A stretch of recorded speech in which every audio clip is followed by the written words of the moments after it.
A partir de este momento, la Sociedad Argentina de Escritores y Radio Cultura presentan Confines del Conocimiento. Un programa creado y conducido por el doctor Antonio Las Heras.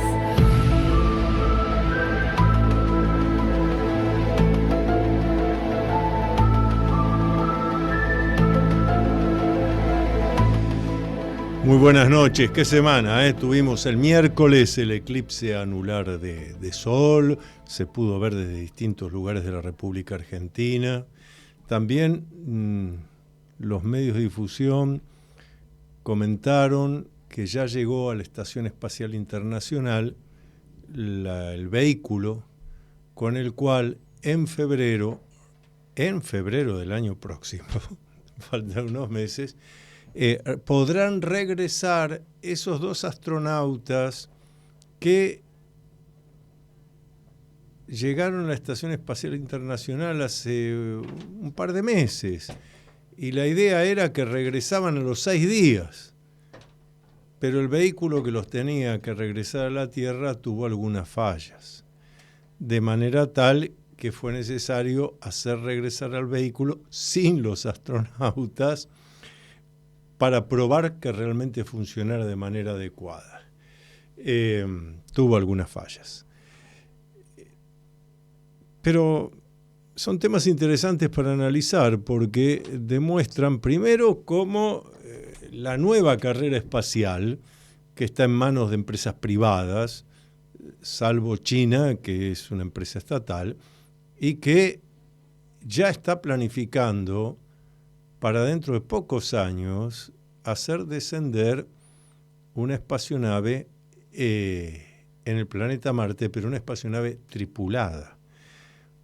Por otro lado, Elon Musk, con su empresa SpaceX, también ha planteado lo mismo. Dijo que en menos de 4 años ya va a haber seres humanos caminando en el planeta Marte, además de que empezará a haber nuevamente viajes tripulados a la Luna, pero ya con la idea de gente, humanos, que se van a quedar en la Luna, que van a estar viviendo ahí, residiendo por mucho tiempo. Acuérdense que la astronáutica china progresó para la humanidad muchísimo al hacer aterrizar de manera amortiguada en la parte oscura de la Luna sondas automáticas que han revelado datos que se desconocían de nuestro satélite natural. Así que realmente estamos atravesando momentos muy interesantes del desarrollo tecnológico, científico, en este caso astronáutico, y que pasan desapercibidos. Lo normal es estar con la mente tan ocupada en otras cosas que no nos damos cuenta de lo que está ocurriendo mientras tanto. Ya lo he dicho en este programa en otras ediciones, no nos damos cuenta que cada mañana cuando nos despertamos hay en órbita terrestre unos cuantos seres humanos. La Estación Espacial Internacional, la Estación Espacial China, 15, 20 personas hay todos los días dando vueltas en torno a la Tierra. Ahora se está cumpliendo un nuevo aniversario de cuando se lanzó el Sputnik 1, el primer satélite artificial.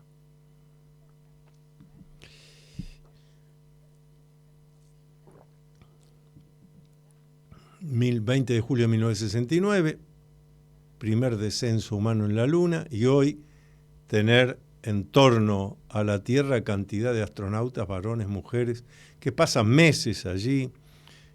Se hace cantidad de experimentos que, dicho sea de paso, muy pocos de esos experimentos se publican. Estaba leyendo la información de que ahora que en esta semana llegó esta espacionave a la Estación Espacial Internacional, se adhirió, salieron los 2 astronautas que iban ahí, que en febrero traerán a los 2 que han quedado atascados y que solo iban a estar 6 días. Y dice la información, se harán 200 experimentos durante estos meses. ¿Dónde se publican esos experimentos? ¿Qué es lo que se está experimentando? Yo hago estas preguntas que son fundamentales. Todo este andamiaje astronáutico cuesta miles de millones de dólares. La mayoría de esto lo están poniendo empresas privadas. Como toda empresa privada, es justo que esté esperando una ganancia. Eso es de los experimentos para el desarrollo tecnológico, científico, médico inclusive, bioquímico, etc. Pero lo que yo digo es que rara vez se publican estas cosas. Si estoy bien informado, y me dice acá la producción que sí, estoy bien informado, ya puedo dialogar con el querido amigo, colega, escritor, periodista, parapsicólogo, estudioso de los pueblos originarios, querido amigo Gustavo Mario Fernández. Buenas noches. Doctor querido, ¿cómo estás, Antonio? Un placer enorme compartir aquí contigo y con tu audiencia. Un saludo cordial desde estas tierras entrerrianas, ¿no? Y mi afecto para todos los tuyos. Gustavo, tengo varias cosas que dialogar contigo. Hace tiempo que no dialogamos, así que lo vamos a hacer aquí en público esta noche. Esto que yo estaba comentando del desarrollo de la astronáutica, que está prácticamente en manos de privados, cantidad de experimentos que se hacen, y te pregunto, por ahí yo estoy leyendo en el lugar equivocado, pero no encuentro los resultados de estos experimentos. ¿Qué reflexiones te genera esto? Básicamente dos, Antonio. Bueno, por un lado entiendo, y tiene mucho de suposición, porque no es algo, soy sincero, a lo que dedique la mayoría de mis afanes, que tardíamente los resultados van siendo publicados en distintos sitios, sean papers, en publicaciones científicas, sean los sitios propios de las empresas que contribuyen a esto, y sin duda una parte significativa se nos va a escapar siempre, porque pertenece al ENTED, ¿no? A los acuerdos que las empresas, tanto las privadas como los emprendimientos con el erario público, como es el caso de la NASA, tienen con los servicios de inteligencia, con las Fuerzas Armadas, y uno comprende que las cuestiones militares detrás de este tipo de emprendimientos espaciales no estén, uno entiende, no quiere decir que justifique, no estén al alcance del común de las gentes. Pero, ¿sabes? Yo te estaba escuchando y me disparaste una reflexión. Adelante, adelante. Quiero sumar a esto, que es cómo nos debemos subsanar esa deuda cultural, que es el divorcio de la sociedad con el espacio. ¿Qué quiero decir con esto? Esta percepción que, convengámoslo, tiene muchísima gente de a pie, diríamos así, que lo que se investiga en el espacio, lo que ocurre fuera de órbita, pertenece al ámbito de un grupo de cerebritos, de científicos o de militares, habiendo tantas cosas por hacer todavía en nuestro planeta, y no entendiendo, o no comprendiendo, o no queriendo comprender, dos instancias fundamentales. En primer lugar, que lo que se investiga, lo que se progresa, lo que se desarrolla en el espacio, tarde o temprano tiene aplicación práctica en las disciplinas terrestres, en las técnicas, en las ciencias cotidianas. Y en segundo lugar, que todo lo que avancemos en la exploración, y no quiero emplear el término conquista porque tiene como toda una connotación militarista, sí, pero digo, conquista en el sentido de ganar territorio y construir sobre él en el espacio, es una puerta de salida a buena parte de los problemas de la humanidad, sea la superpoblación, sea alguna hipotética hecatombe o catástrofe natural, sea la necesidad de explorar territorios para obtener nuevos recursos para una sociedad que demográficamente crece en proporción geométrica y que tarde o temprano va a requerir otros tipos de fuentes alternativas de recursos, de energía, hasta de espacio físico, sí, si queremos llevarlo a un extremo. Porque, a ver, muchísima gente puede decir, bueno, pero con todos los lugares sin explotar o inexplorados que hay en la Tierra, la humanidad tiene dónde desarrollarse. Sí, claro, pero siempre que sea el vecino el que se vaya a vivir a la montaña o a la selva. Es decir, todos estamos muy cómodos gozando de los beneficios civilizatorios en las ciudades o en los pueblos desarrollados, ¿verdad? Entonces, si uno lo piensa con proyección a siglos, y no demasiados siglos, 3, 4 siglos en el futuro, el espacio es necesaria inevitablemente la nueva dimensión de hábitat humano. Entonces, todo esto que estamos haciendo ahora no es muy diferente a lo que hacían nuestros remotos antepasados cuando se animaban a salir en una canoa al mar abierto, a explorar, sea por curiosidad, sea por la búsqueda de recursos, sea por expansionismo, por lo que fuere, a explorar nuevos horizontes. Gracias a lo cual, con todo lo bueno y con todo lo malo, Ujú. hoy somos lo que somos y estamos donde estamos. Entonces, cuando a veces esto es hasta conversaciones que uno tiene con amigos en el ámbito Sí. familiar, ¿no? Coloquialmente, ¿cuál es la razón de ser? ¿Cuál es el beneficio de la exploración del espacio? Yo recuerdo aquella anécdota que hace siglos atrás supo tener un científico francés que hacía experimentos con la electricidad, con miembros de batracios que estimulaba con la electricidad y que aún amputados reaccionaban. Y una señora del público le preguntó, mira, es muy lindo todo eso, muy interesante, muy curioso, pero ¿de qué sirve? Y este científico respondió, señora, ¿para qué sirve un niño al nacer? Con la astronáutica estamos en esa etapa. El niño ha nacido, el niño es pequeño, todavía no sabemos lo que va a ser. Si astronauta, no sé, agricultor, comerciante o delincuente, pero está todo en potencia en el universo latente de ese niño, está todo en potencia latente en el universo de esta todavía quizás incipiente exploración del espacio. Es un placer escuchar y dialogar con el profesor Gustavo Mario Fernández porque aplicamos el pensamiento racional reflexivo, que está tan poco de moda y que es tan interesante para entender por qué pasa lo que pasa. Así que le voy a hacer otra pregunta. ¿No te llama la atención que curiosamente, en medio de la pandemia, eh, el Pentágono reconoció dos filmaciones, ya no digo ni de ovni, realmente de vehículos extraterrestres, hechos por aviones militares norteamericanos? Terminó la pandemia y se crea una comisión en el Congreso de los Estados Unidos donde prácticamente, bueno, ya no salen las noticias, pero prácticamente cada 15, 20 días un especialista va a hablar sobre, bueno, ahora ya no se llaman ovnis ni Unidentified Flying Object, ahora le han cambiado la denominación. ¿Pero no te llama la atención esto repentinamente así?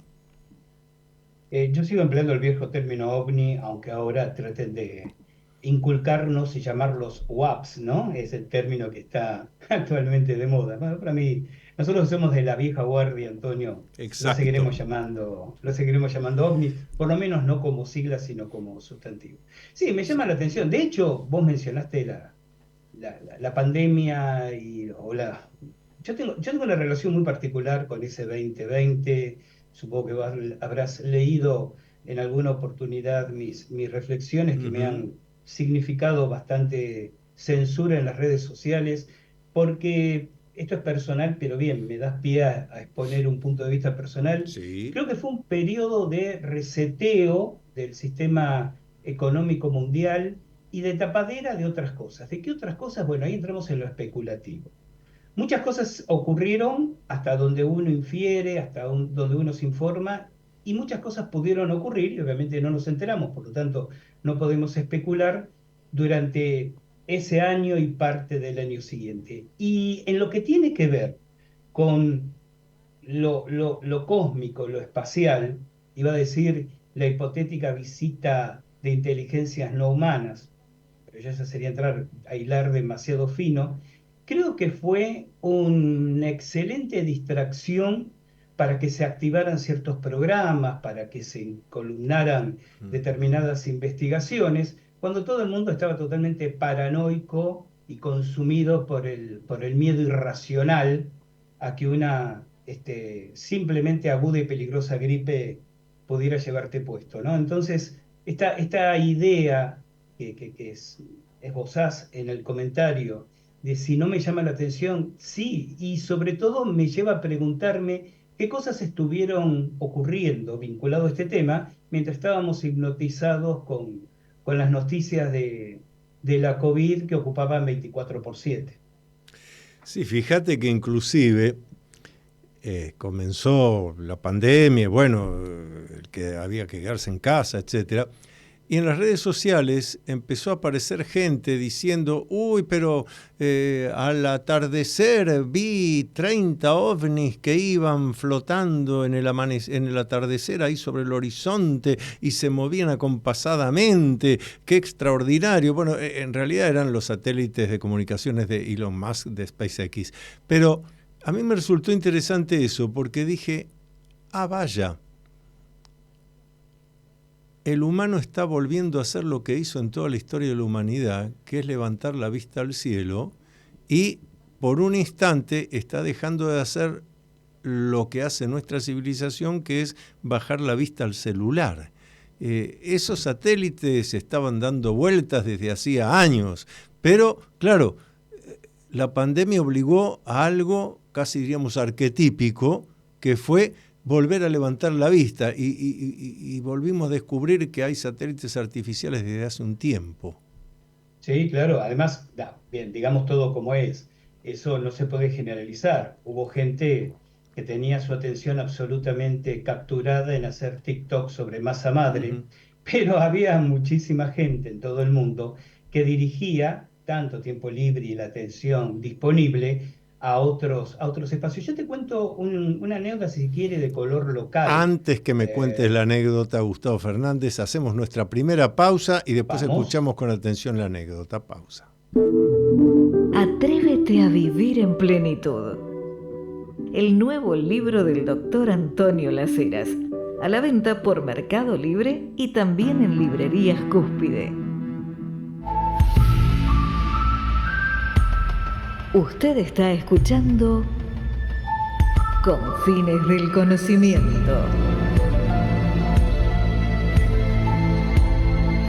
Conducido por el doctor Antonio Las Heras.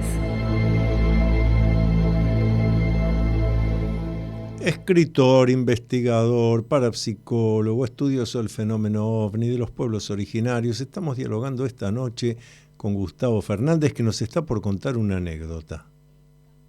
Y la anécdota es la siguiente. Yo radico, cuento a la gente que no tiene por qué saberlo, en la ciudad de Paraná, capital de la provincia de Entre Ríos. Y esto con especial énfasis en los meses de abril, mayo y junio del 2020, en el litoral en general, y de hecho aquí en Entre Ríos en particular, y yo fui uno de tantos testigos de esto que voy a decir, se produjo de manera reiterada y recurrente el fenómeno de las trompetas en el cielo. Vos recordarás, Antonio, que, bueno, la prensa mundial alguna vez se había hecho esporádicamente eco de este fenómeno que así lo denominó, las trompetas en el cielo, las trompetas del cielo, que consistía en qué? En que en un momento determinado, generalmente de noche, parecían producirse provenientes de algún lugar por encima de nosotros, del cielo, un sonido profundo y sostenido, como el de una trompeta, como el de un cuerno, ¿no? Sí.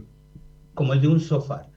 Ese fenómeno que uno lo había leído, que había ocurrido en Rusia, había ocurrido en Estados Unidos, había ocurrido en Francia, en el litoral fue reiteradas veces que se manifestó durante esos 3 meses que te mencioné. Y de hecho, en 2 de las ocasiones, nosotros aquí en casa fuimos testigos auditivos, ¿no? Una de la mañana, no había no había tránsito de buques por el río Paraná, no había plantas fabriles en funcionamiento, no había ningún causal que pudiera explicar, en términos convencionales, el fenómeno en particular. 1:30 de la mañana, la misma hora, las 2 veces por lo menos Sí. que yo lo escuché, escuchabas un sonido profundo, casi en los umbrales más graves del espectro, al punto de que rechinaban los vidrios de la ventana, y prolongado,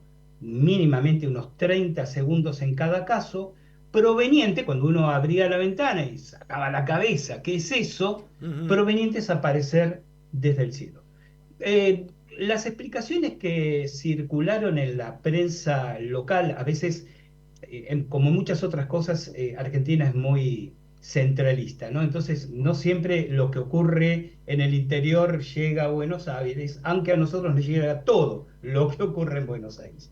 La prensa local especulaba, algún buque que hizo sonar por alguna razón sus sirenas, después se descubría que no había ningún buque navegando, ni nadie reportaba absolutamente nada. Posiblemente un avión que rompió la barrera del sonido, lo cual es una soberana tontería, porque el bang sónico es un estallido, no es un sonido prolongado en el tiempo. Bueno, eso fue un fenómeno de alta extrañeza, Sí. que claro, cuando volvemos al fárrago de la vida cotidiana, a estar con nuestros horarios subordinados a la dinámica de todos los días, los horarios de sueño ya vuelven a ser los de siempre, el ruido ambiental regresa a los tiempos prepandemia y como bien vos dijiste, el celular busca capturar lo poco que nos queda de atención, parecería no haberse vuelto a producir.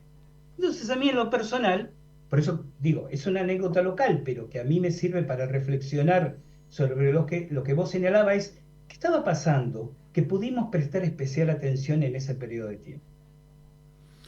Claro, pero llegado a este punto, amerita que te haga la pregunta de, fuiste testigo, lo escuchaste 2 veces, ¿qué te parece que puede producir algo así? Porque como bien señalaste, el relato de esos sonidos en el cielo hay en todas las culturas de todos los tiempos. Sí. ¿Qué puede ser Que esto? que exista en todos los tiempos no hace que sea menos cierto el fenómeno. No, al De hecho, contrario, el más fenómeno, cierto todavía. Más exactamente, testigos y que no se exactamente. conocen entre sí en distintas épocas le da más Y certeza de que, existencia. claro, y que trasciende la comprensible, pero evidentemente errónea, intención de explicación convencional. Es Claro. decir, alguien puede explicarme un sonido de esas características hoy, 2024, bueno, como lo que me decía anteriormente. Quizás en la sirena de alarma de un buque, bueno, en otros lugares en alta mar, aquí en el río, sí, pero eso no me lo podía explicar 400 años atrás, 800 años atrás, cuando en textos de la época aparece el sonido de las trompetas en el cielo. Ahora, ¿a qué puede deberse? Ujú. Se supone, sería un error para mí grave suponer que porque uno se dedica a la investigación de los fenómenos paranormales, debe tener una explicación para este fenómeno. Yo siempre digo, una cosa es ser No, investigador y otra cosa es ser testigo. claro. Por un montón de razones y por otros episodios personales que protagonizado, que he tenido la circunstancia fortuita de estar presente cuando ocurrieran, el estado y la percepción del testigo, uno puede después reflexionarlo como investigador, pero en el momento, ¿sí? El subjetivismo del testigo y la riqueza que es fuertemente emocional de la experiencia del testigo no empatiza de ninguna forma con lo que uno puede apreciar como investigador. Dicho esto, entonces, ¿a qué puede deberse? Sí. Eh, Te lo digo en 3 palabras, no lo sé. Es decir, que uno haya vivenciado el fenómeno no significa, podemos hacer de tipo especulaciones, las que quieran. El proyecto HARP, experimentos de la alta atmósfera con fines militares, reentrada de vehículos extraterrestres acercándose a la Tierra, el sesgo de aceptación de cada uno, ¿no? Yo en los últimos años le estoy dando mucho privilegio en mis reflexiones, tanto en mis soliloquios como cuando las comparto, a Ujú. esto del sesgo de aceptación, ¿no? Es decir, la tendencia a ver como más probable una explicación solo en función de las expectativas o creencias previas que uno tiene, Claro. ¿no? Entonces, tratando, no voy mucho más allá de tratar, de mantenerme un poco distante de mi propio sesgo de aceptación, tengo que decir, no lo sé, hay multitud de especulaciones, ni siquiera hipótesis, especulaciones sobre, y depende de cuál es la fuente a la que uno acude, puede ver por sesgo de aceptación, precisamente, distinto tipo de evidencias, y pongo la palabra evidencias entre comillas. Mencioné algunas recién. No sé, no creo que ninguna de ellas sea preeminente respecto de la demás. Sí que ha sido un fenómeno anómalo, sí que ha sido, es y sin duda seguirá siendo un fenómeno inexplicable y que lo traje a colación por aquello que señalaste, de que en Sí. esa especie de ventana de la percepción que fue la pandemia, pudimos ni siquiera tomar conciencia, pudimos estar más atentos a esas cosas. Yo creo que el universo cotidiano del ser humano está lleno de enigmas y misterios, ¿no? Es verdad. Y como dijo un poeta, los mejores enigmas son aquellos que nunca se podrán resolver. Entonces yo creo que estamos inundados en nuestro entorno de enigmas y misterios, pero tan cooptados, tan absorbidos por las demandas cotidianas. ¿Cuál es la razón? Y vuelvo al principio de tu introducción, Antonio, Sí. cuando el ser humano no toma conciencia de la trascendencia que significa, cito tus palabras, que 15 o 20 personas estén todos los días orbitando la Tierra, de la maravilla que eso significa. Lo urgente de nuestras cotidianeidades. Otra vez lo urgente tapa lo importante. Sí. Quizás si nos permitiéramos, ¿no?, Sí. dirigir nuestra atención hacia lo que es importante, bueno, transitaríamos de otra manera lo urgente. Muy importante lo que estaba señalando sobre qué ocurre cuando no podemos explicar un fenómeno anómalo. Qué importante que es lo que vos señalaste, Gustavo, al decir, señores, no conozco esto, no tengo una explicación, porque suele ocurrir, a vos te pasará también, en las conferencias, en las presentaciones de libros, que la gente ávida de que le des una respuesta, te señala, pero no podrá ser tal cosa, no podrá ser tal otra. Y cuando yo escucho todo eso, no podrá ser, sí puede ser. No puede ser esto, sí puede ser. Ahora, si quieren conocer la verdad, no la tengo. Sí, porque poder ser puede ser cualquier cosa. En A la mí me sí. resulta, sí, perdón, a mí No, me resulta cálidamente aleccionador descubrir cómo al paso de las décadas, porque ya somos muchachos grandes, sí, ¿no? Coincidimos en muchas maneras de ver ciertas cosas. Por ejemplo, eso que acabas de señalar, que algo pueda ser, no significa que lo sea. claro.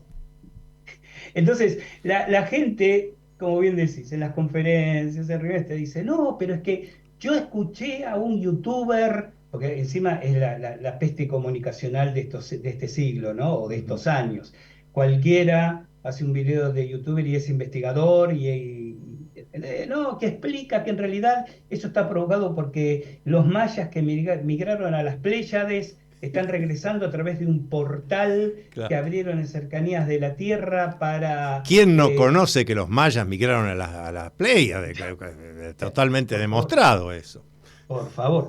Y ese es el ciclo de aceptación, Sí, precisamente. Y eso es lo que, vos lo sabés mucho mejor que yo, Antonio, es la angustia del cierre cognitivo, ¿no? Hay gente que no puede convivir con la ansiedad de no tener una explicación a lo que no puede comprender. A mí me parece muy sano, creo, psicológicamente, convivir sanamente con la duda. claro. Convivir sanamente con el hecho de que quizás transite toda mi existencia sin saber definitivamente qué son los ovnis. Que no quita que yo tenga mi opinión personal, falible, subjetiva y especulativa. Yo marco mucho esa diferencia. Yo digo, una cosa es que hablemos de hipótesis, de evidencias, y otra cosa es que especulemos. A mí me encanta especular. Me encanta perderme en mis divagues trasnochados, pero no pierdo de vista eso, que son mis especulaciones. Es mi construcción de una explicación satisfactoria quizás en este momento, pero que debo admitir que puede variar el año que viene ante nuevas evidencias, nuevas miradas, las reflexiones de otros que modifiquen mis reflexiones. Pero lamentablemente yo veo, y esto tiene que ver con la pauperización del espíritu crítico, ¿no? Ujú. Con la pauperización de la cultura, con la pauperización de la educación, que es paralela pero no es lo mismo. Mucha gente necesita la revelación, Sí. necesita la verdad, y en lo posible que esa verdad esté en sintonía y alineada con su propia creencia preexistente. Y entonces eso explica avances de hipótesis como el terraplanismo, Tartaria, la negación del viaje del hombre a la luna, etcétera, etcétera, etcétera. Vamos a hacer otra pausa aquí, la pausa de mitad del programa. Seguimos dialogando con Gustavo Fernández. Han llegado algunos llamados telefónicos, así que ahora después de la pausa te hago las preguntas que está haciendo el público. ¿Te interesa el tema de los ovnis? Si te interesa saber sobre los ovnis, tienes que leer ¿Qué hay detrás de los ovnis? Un libro de Antonio Las Heras. Pídelo en librerías Cúspide o por Mercado Libre.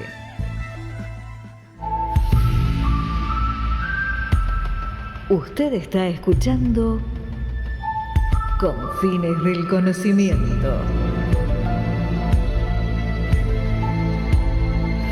Conducido por el doctor Antonio Las Heras.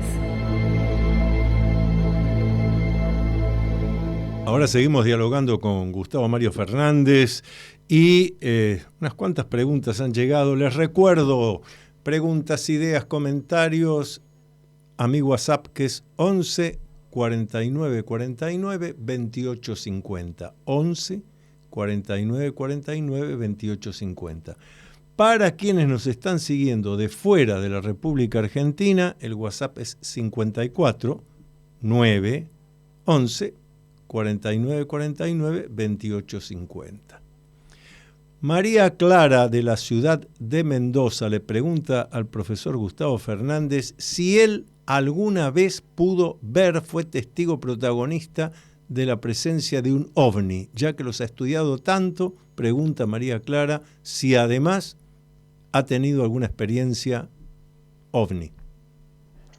He tenido varias, no por ser investigador, sino a pesar de ello, que no es lo mismo. Es decir, cuando he tenido la oportunidad de observar, y aquí vuelvo al comentario que hice antes, es decir, el Gustavo Fernández testigo es absolutamente ajeno al Gustavo Fernández investigador.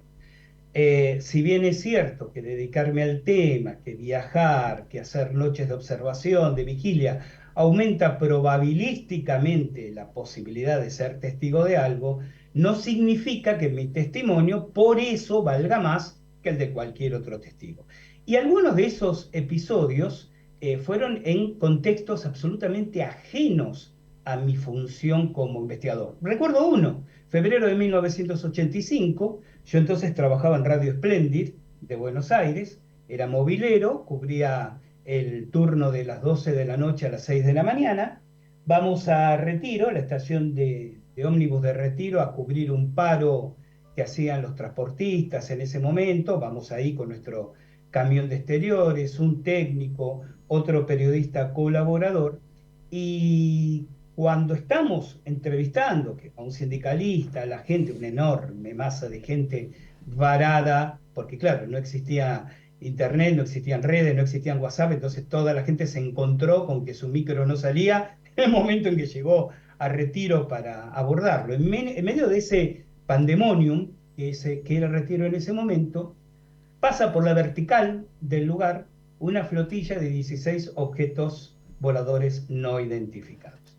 Y yo que estaba saliendo al aire con mi entrevista a un sindicalista, cuento la anécdota rápidamente, hay bemoles que son muy, muy graciosos, si se quiere, interrumpo la entrevista que estaba haciendo y a los gritos empiezo a transmitir al aire lo que estaba observando. Todo eso, ¿no?, avalado obviamente por toda la gente que estaba presente en ese momento, más toda la audiencia, o buena parte de la audiencia de Radio Splendid, que el programa obviamente iba en vivo y en directo, pudo salir a las terrazas, a la sociedad y a la calle y alcanzó a ver esta flotilla en el momento que con rumbo norte-sur pasaba sobre la ciudad de Buenos Aires, y de hecho al día siguiente esto, lo de la primera transmisión en vivo, radial, del paso de una flotilla ovni fue tapa de los principales periódicos, Clarín, Crónica, La Nación, creo que La Razón en ese entonces también, los principales periódicos de la República Argentina. Pero insisto,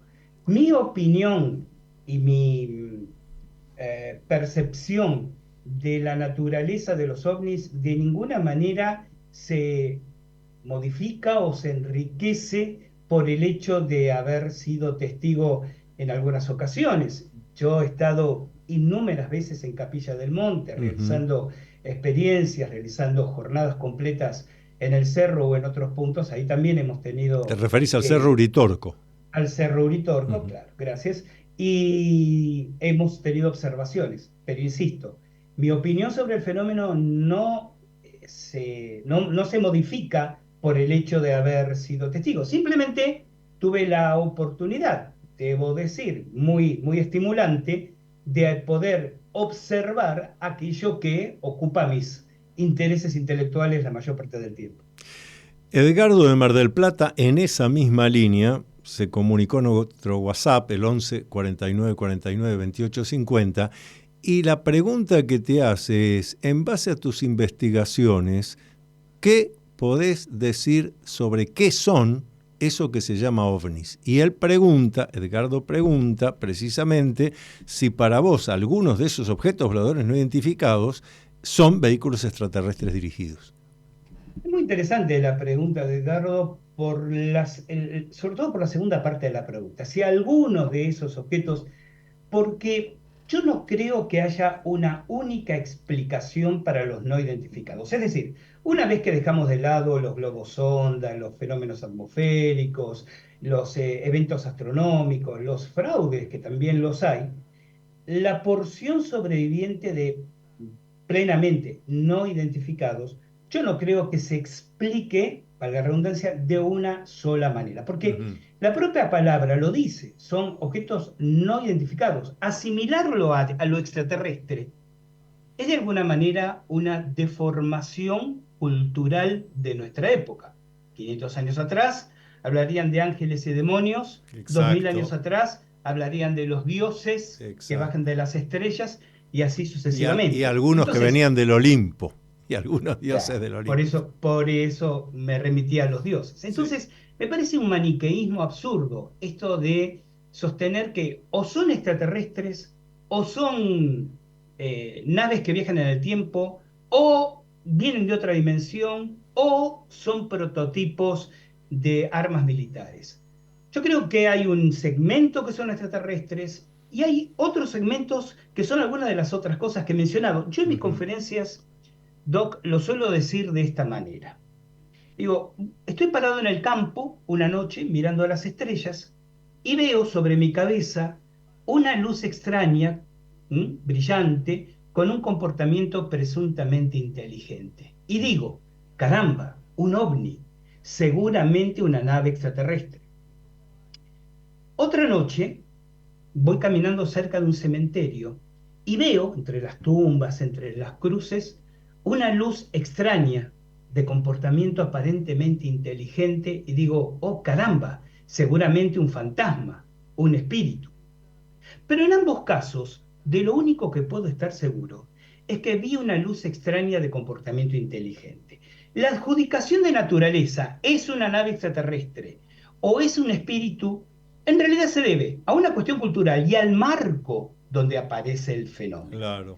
Pero el ovni, es decir, la luz extraña con comportamiento inteligente, seguramente es algo ajeno a esa proyección cultural que hago cuando le trato de atribuir una naturaleza. Yo recuerdo un caso que investigué en La Pampa, en la provincia de La Pampa, muchos años atrás.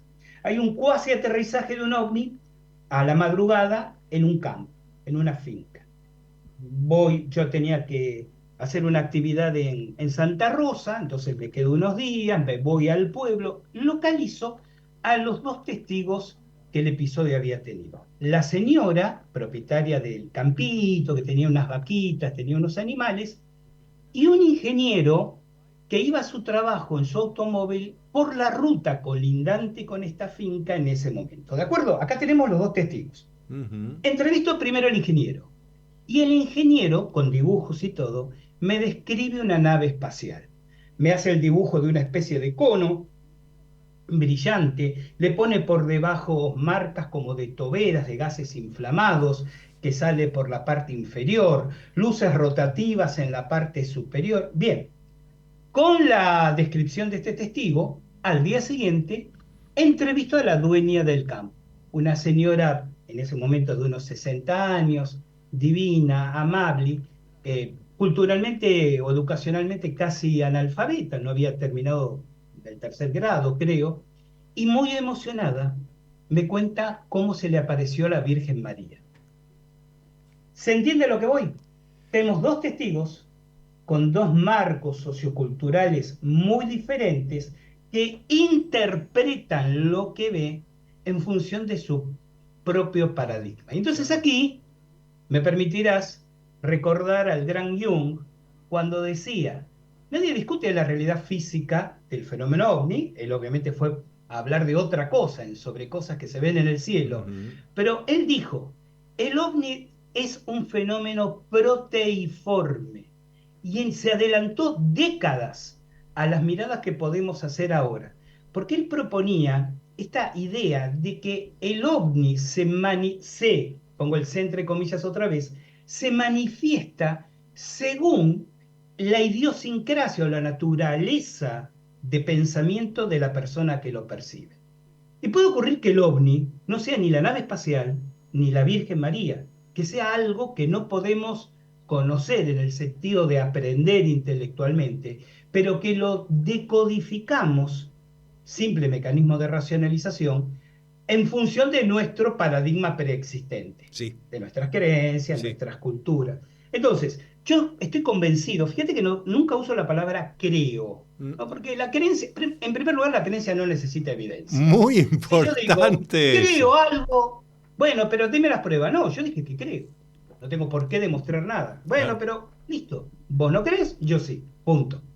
Yo no uso la palabra creo. Yo digo aquí, Correcto. estoy convencido de que una parte, tal vez significativa, de ese conjunto de no identificados, residual diríamos, bien pueden ser vehículos de naturaleza extraterrestre, pero creo que también son otras cosas. Estoy convencido que son otras cosas.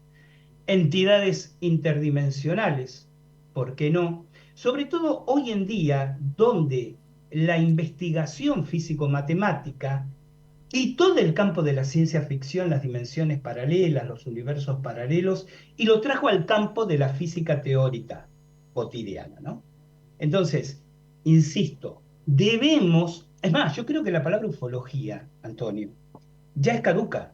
Claro. Yo creo que como ufólogos o como ovnílogos, como decimos en Argentina, Sí. se mete gente que está convencida que son extraterrestres, gente que está convencida que son prototipos militares, gente que está convencida que provienen de otras dimensiones, gente que cree que eso que llamamos ovnis son entidades espirituales.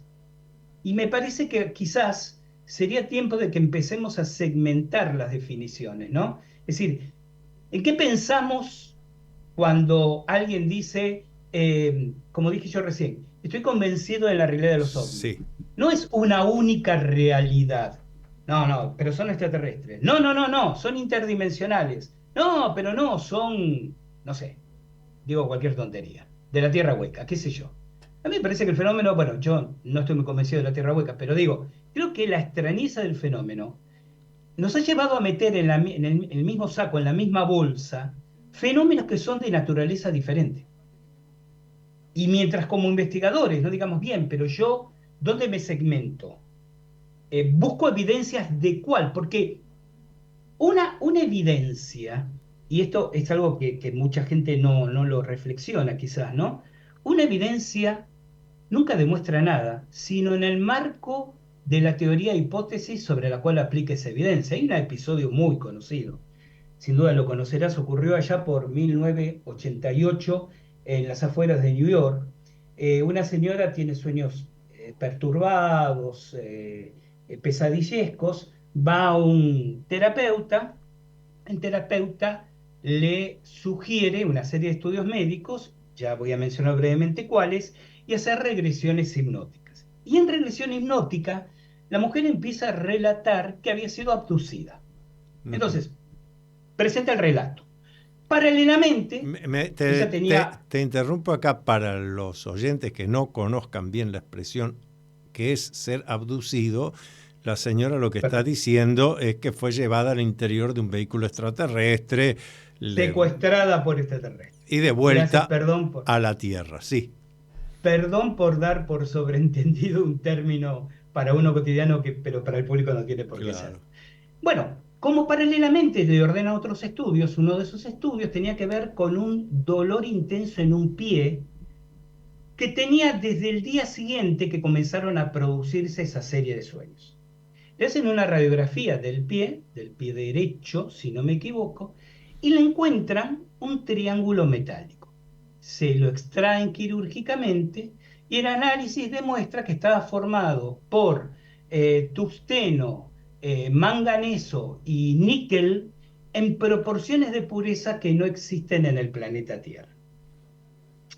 Ante este hecho, es decir, ante la descripción en estado hipnótico y la evidencia física, los defensores de lo extraterrestre dijeron, he aquí la prueba de un implante. Claro. Llamamos implante a supuestos objetos físicos que estos extraterrestres colocarían en el cuerpo de alguna de las personas secuestradas, ya sea para monitorearlos después, para hacer un seguimiento, una geolocalización o lo que fuera. Entonces, los defensores de los extraterrestres dijeron, he aquí la prueba de que fue protagonista de un evento de origen extraterrestre. Pero aparecieron los astrónomos, a proponer otra teoría. Como la señora, y lo describió, le gustaba, ella tenía un jardín muy amplio que le gustaba cultivar, y gustaba de caminar descalza por su jardín, para estar en contacto con la tierra, ¿no? Para relajarse.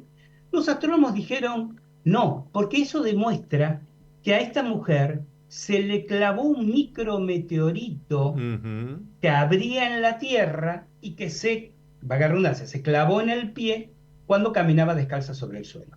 ¿Los micrometeoritos existen? Sí, claro, existen. Es probable que uno se clave un micro, no es estadísticamente muy probable, pero como hecho sí es probable. Claro. Y la pureza del metal sí se encuentra en meteoritos. Entonces, para los astrónomos, porque los defensores del extraterrestre dijeron, pero bueno, miren a lo que tienen que llegar para tratar de refutar la evidencia extraterrestre.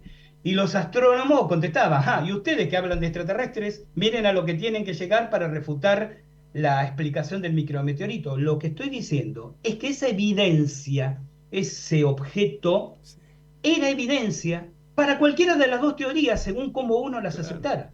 Claro, según el marco en el que se estaba analizando. Hacemos la última pausa del programa, seguimos hablando con Gustavo Fernández. Los miembros de la Sociedad Argentina de Escritores tienen libre acceso a la Feria Internacional del Libro de Buenos Aires, tener a la venta sus libros en el stand de la entidad y un espacio para dialogar con los lectores. Otro de los tantos beneficios de ser miembro de la Sociedad Argentina de Escritores.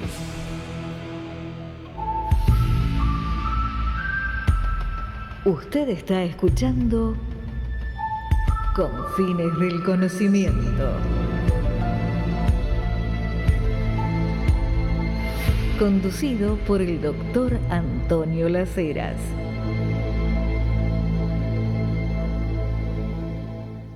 Cantidad de mensajes que nos están llegando al 11 49 49 28 50. Bueno, varios los voy a reunir en uno solo porque nos queda acá el último bloque, es a medianoche en punto, dialogando con Gustavo Fernández. Mencionaste hace un rato el Cerro Uritorco, Capilla del Monte, así que hay mensajes preguntando qué pensás que ocurre en el Cerro Uritorco, hay mensaje preguntando si pudiste entrar a la ciudad mágica de Erx, y yo voy a agregar que acabas de publicar un libro, La Civilización Perdida, que me parece que tiene que ver con esto. Adelante, Gustavo. El libro está saliendo a fin de este mes de octubre, La Civilización Perdida del Uritorco. Es un libro donde compartimos el hallazgo con un grupo de amigos investigadores en el terreno. Conformamos un equipo llamado Proyecto Uritorco, ameritan ser mencionados, Marcelo Metayer, Emanuel Giudice, Alberto Quique Marzo, Fabio Cepeda, Alexis Weisman y mi hijo David Fernández, junto con Néstor Santana. Todo este grupo de gente realizó una extensísima investigación en tiempo y forma observando que en la zona de Capilla del Monte y proximidades existen características megalíticas artificiales que presuponen la existencia de una cultura académicamente no reconocida, Ajá. para decirlo en términos socialmente aceptables. Y bueno, lo que nosotros hacemos es en ese libro presentar esas evidencias. Estas conformaciones megalíticas artificiales forman alineamientos astronómicos precisos para equinoccios, para solsticios y para formas geométricas exactas entre sí, con una precisión que no da la naturaleza y que muestra el paso de un horizonte cultural y civilizatorio que no condice con los que habitualmente la historia asigna al lugar, como chingones, sanavirones, ¿no? Sí. Ayampatíes y demás, y que es materia de esta investigación. Eso en cuanto a este libro. En cuanto a Capilla del Monte, estoy convencido de que Erx no existe físicamente, Ajá. que en realidad es una metáfora para referir e ilustrar sobre ciertos fenómenos de percepción que ocurren en la zona, porque sí estoy convencido que el Cerro Uritorco es lo que desde, el término no es muy conocido popularmente hoy en día, pero tiene un siglo de existencia. La zona es lo que se conoce como una zona forteana, esto en honor a Charles Fort, Exacto. un norteamericano pionero en la investigación de lo extraño. Y una zona forteana es un lugar geográfico donde ocurre, en un espacio geográfico, como decía, muy reducido, muy restringido, ocurre multitud de diferentes fenómenos de alta extrañeza, fenómenos ufológicos, fenómenos parapsicológicos.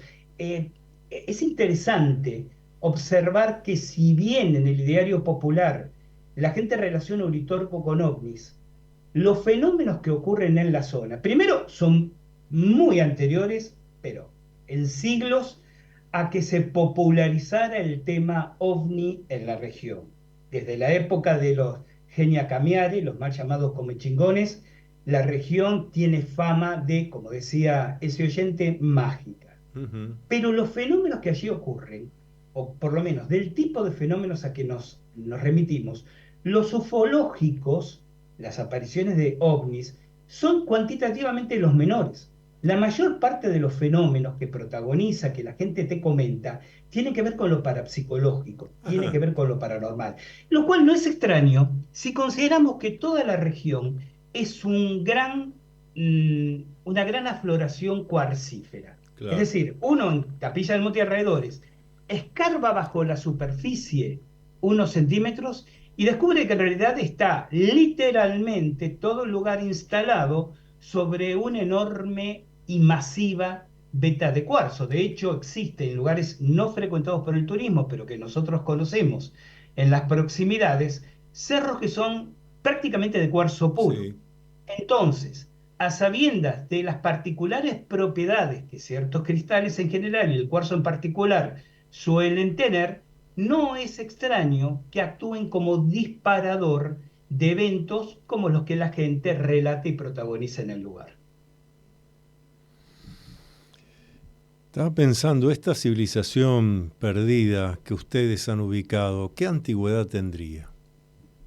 Mínimamente 8.000 años, Antonio. Y pongo Ah, una fecha sí. cierta, porque en uno de los puntos de interés, una floración rocosa que Ujú. actualmente está dentro de un predio privado que se conoce como Pueblo Encanto. Ajá. Pero esa floración rocosa ha sido modificada artificialmente en algún momento histórico.